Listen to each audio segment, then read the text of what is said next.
अगर आज कोई आपसे कहे कि एक कॉलेज ड्रॉप आउट जो कभी हीरे छांटने का काम करता था, वही इंसान एक दिन भारत के सबसे बड़े कारोबारी साम्राज्यों में से एक खड़ा करेगा, तो शायद आप भी मुस्कुरा दें। लेकिन यही मुस्कान जब इतिहास बन जाए, तब नाम लिखा जाता है गौतम अदानी। ये कहानी केवल पैसे की नहीं है, ये कहानी है सोच की, जोखिम उठाने की हिम्मत की और उस धैर्य की जो हर तूफान में इंसान को खड़ा रखता है। गुजरात के अहमदाबाद शहर में एक साधारण से मध्यम वर्गीय परिवार में जन्म हुआ गौतम अदानी का। पिता कपड़े का छोटा सा व्यापार करते थे। घर में संसाधन सीमित थे, लेकिन सपने सीमित नहीं थे। पढ़ाई में औसत छात्र रहे गौतम अदानी का मन किताबों से ज्यादा दुनिया को समझने में लगता था। कॉलेज की पढ़ाई शुरू तो की, लेकिन मन नहीं लगा। बहुत से लोग यही हार मान लेते हैं, लेकिन यही वह मोड़ था जहां से गौतम अदानी की असली यात्रा शुरू हुई। बहुत कम उम्र में उन्होंने घर छोड़ दिया और मुंबई का रुख किया। जेब में ज्यादा पैसे नहीं थे, रहने की कोई ठोस व्यवस्था नहीं थी, लेकिन आंखों में एक अलग ही चमक थी। मुंबई में उन्होंने हीरे की ट्रेडिंग से जुड़ा काम शुरू किया। छोटे से काम ने उन्हें एक बड़ी सीख दी, बाजार कैसे चलता है, जोखिम क्या होता है और सही समय पर सही फैसला कितना जरूरी होता है। ये काम उन्हें अमीर नहीं बना रहा था, लेकिन उनकी सोच को अमीर बना रहा था। कुछ समय बाद गौतम अदानी वापस अहमदाबाद लौटे।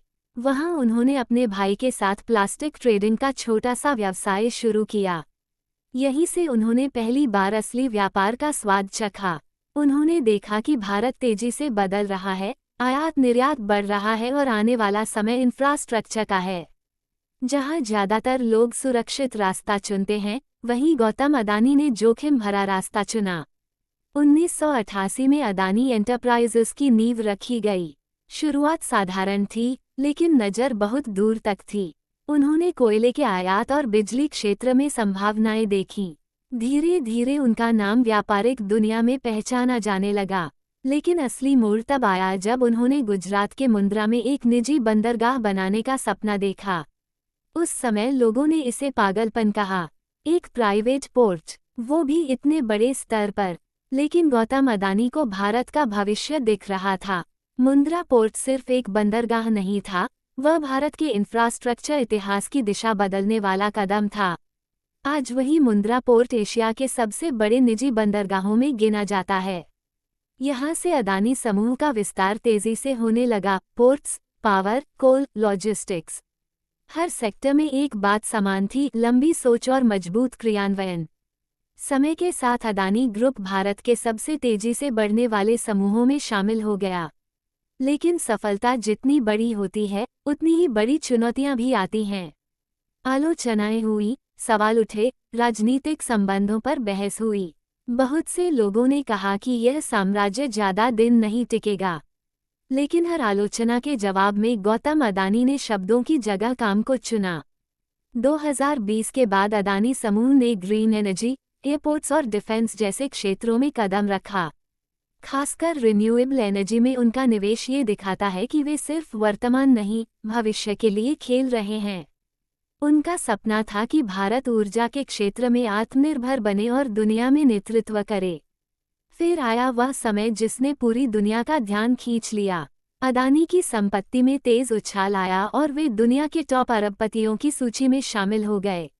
एक समय ऐसा भी आया जब वे एशिया के सबसे अमीर व्यक्ति बन गए। लेकिन जैसे ऊंचाई तेजी से आती है, वैसे ही गिरावट का डर भी रहता है। हिंडनबर्ग रिपोर्ट के बाद अदानी समूह पर गंभीर आरोप लगे। शेयर बाजार हिल गया, संपत्ति घट गई और आलोचक फिर सक्रिय हो गए। यहीं से गौतम अदानी की असली परीक्षा शुरू हुई। बहुत से लोग टूट जाते, पीछे हट जाते, लेकिन उन्होंने कहा, बाजार का भरोसा समय के साथ लौटता है, अगर इरादे साफ हों। उन्होंने कर्ज कम करने पर काम किया, पारदर्शिता बढ़ाई और निवेशकों का विश्वास वापस जीतने की कोशिश की। धीरे धीरे बाजार ने भी प्रतिक्रिया दी। गौतम अदानी की कहानी हमें ये सिखाती है कि अमीरी रातों रात नहीं आती। इसके पीछे सालों की मेहनत, असफलताएं और जोखिम होते हैं। वे कहते हैं कि अगर आप बड़े सपने देखते हैं, तो आपको आलोचना सहने की आदत भी डालनी होगी, क्योंकि जितना बड़ा लक्ष्य होगा, उतने ही ज्यादा पत्थर रास्ते में आएंगे। आज अदानी समूह लाखों लोगों को रोजगार देता है। पोर्ट्स से लेकर एयरपोर्ट्स तक, ऊर्जा से लेकर इंफ्रास्ट्रक्चर तक, उनका प्रभाव भारत की अर्थव्यवस्था में साफ दिखाई देता है। लेकिन इस कहानी का सबसे बड़ा संदेश पैसा नहीं है। संदेश है हिम्मत। अगर एक मध्यम वर्गीय परिवार का लड़का, जो कॉलेज भी पूरा नहीं कर पाया, सिर्फ सही समय पर जोखिम लेकर और अपने फैसलों पर टिके रहकर इतना बड़ा साम्राज्य बना सकता है, तो आपके सपने क्यों नहीं पूरे हो सकते? फर्क सिर्फ इतना है कि उन्होंने डर को खुद पर हावी नहीं होने दिया। ये कहानी उन लोगों के लिए है जो सोचते हैं कि सिस्टम उनके खिलाफ है, हालात उनके खिलाफ हैं। शायद हैं, लेकिन इतिहास गवाह है कि हालात कभी भी किसी एक के पक्ष में नहीं होते।